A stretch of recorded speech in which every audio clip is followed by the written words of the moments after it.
Andala, andala, andala. Welcome back to my channel. So today we are going to continue with our mini series about how to deal with nightmares. And this is going to be part two of the previous videos, which were addressing avoiding the avoidable, being able to try to avoid things that cause us to have nightmares, at least things that we know can cause you to have nightmares.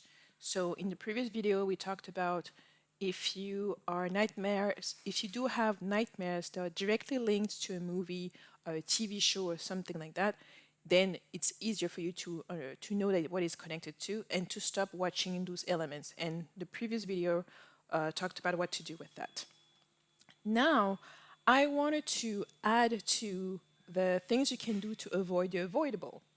And this also may mean that maybe this is not you who's watching this horror movie. Maybe you have a roommate or a family member that loves watching horror movies, sci-fi, and so forth. Things that gives you nightmares. So sometimes it may not be that you are the one watching it. You may be in the same room. For example, if you are in a college dorm room, your roommate may be watching the movie on their computer and the volume, you hear what is being said even though you are asleep. Maybe your roommate waits for you to sleep and started watching these movies. And then the next day you have a nightmare, you don't know where it's coming from, but it's actually coming from what you were hearing while you were sleeping that triggered the nightmare you had. It could also be that while your roommate has headphones on, you are seeing the screen right before you fall asleep or right before you go to sleep, or the light from the screen hits you in some ways, in some shape or form. So you have to be cognizant of that. It may also be that maybe you know that you need to avoid horror movies. Your roommates, your friends come to your place, to your apartment, and decided to watch a horror movie. So you decide to go to your room and go to bed instead of watching that with them. But even from your room, you can hear the movie going on in the living room. So the sound and the story may still trigger you to have nightmares. And of course, the way you will know that is because your nightmares will have aspects of that movie, even though you didn't watch it. You have a nightmare, you talk about it with your roommate, and your roommate lets you know that, oh, this is actually the movie that you, part of it is from the movie that they watched the night before, a couple of nights before. Understand that you may start having nightmares, not necessarily the night of, it could be a few days later or even a couple of weeks later or a few weeks later, depending on how sensitive you are and how penetrating basically this information is into your subconscious or into your dream reality. So there may be a delay, and the key here is for you to speak about this nightmare so you can assess with the other person who was actually watching it. Another thing is that for parents who are horror movie lovers, because there are people out there, some of us are out there where we love watching horror movies. Be very careful to make sure that a child is not sleeping in the same room where you're watching the movie. Even though you're still asleep, your ears are still open and you hear everything that's going on in the same room. So do not watch horror movies with a child actually I will tell you, do not watch horror movies when someone else is sleeping right there. It's better to wake up this person, tell them to leave, tell them to go to a different room, go upstairs, go downstairs, go somewhere else where they cannot nor see nor hear anything about the movie. So be very cognizant of that, because your child may start having dreams and nightmares, and think you don't know where it's coming from. You don't know where it's coming from because the child is too small to articulate everything that scared him. He can see he saw a monster, but never doesn't know where the monster comes from. This is also, if your child was used to sleeping with the lights off and things like that, and all of a sudden she started being scared, it can come from school, but it can also come from hearing some of those horror movies that may have this pattern, the boogeyman, so forth and so on. So be very, very careful when you do have a child not to watch horror movie or TV series that are frightening and things like that when there is a child in the room.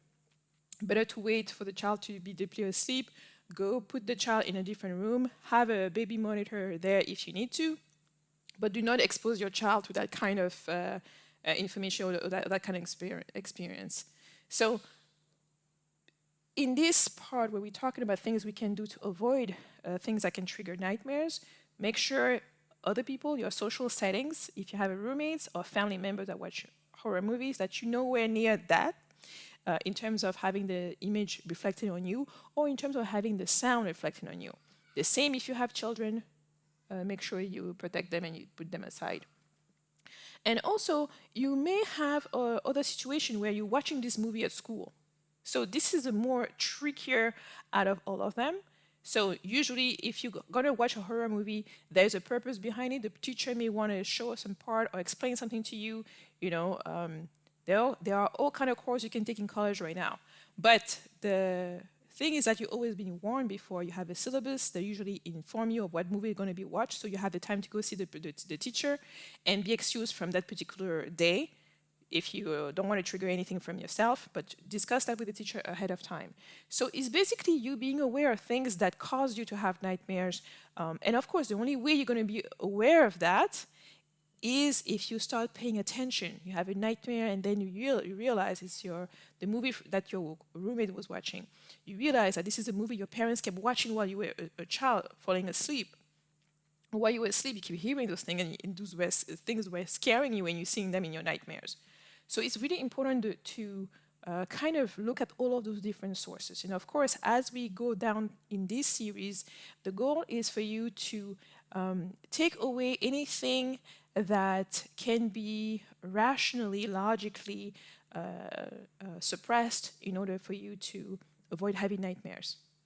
So this is really the completion. And I do want to add, for this series, it's very important to understand that I am not a medical professional. This is not some clinical interpretation or anything like that. So if you do have medical issues, go seek your medical professional.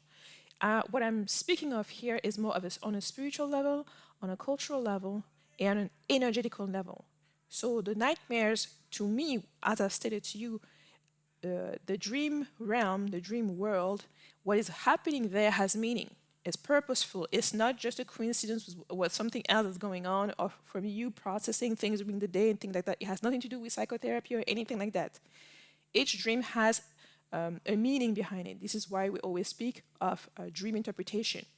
So from a traditional perspective or a cultural or spiritual energetical perspective, the medication is not going to be the first answer. We're first going to always look at what is the meaning behind the dream, even the nightmare itself.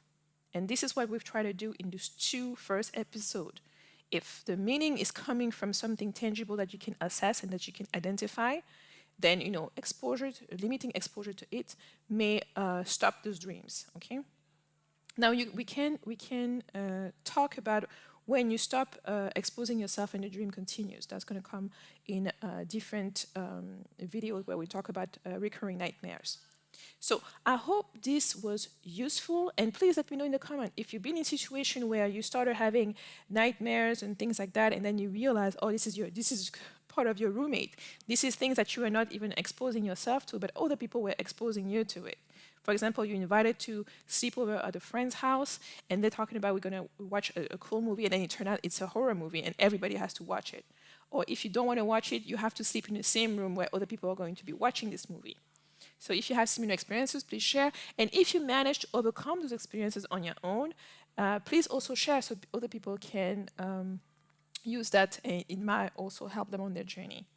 If you have questions, please leave them below, and I'll speak to you in the next episode. Bye.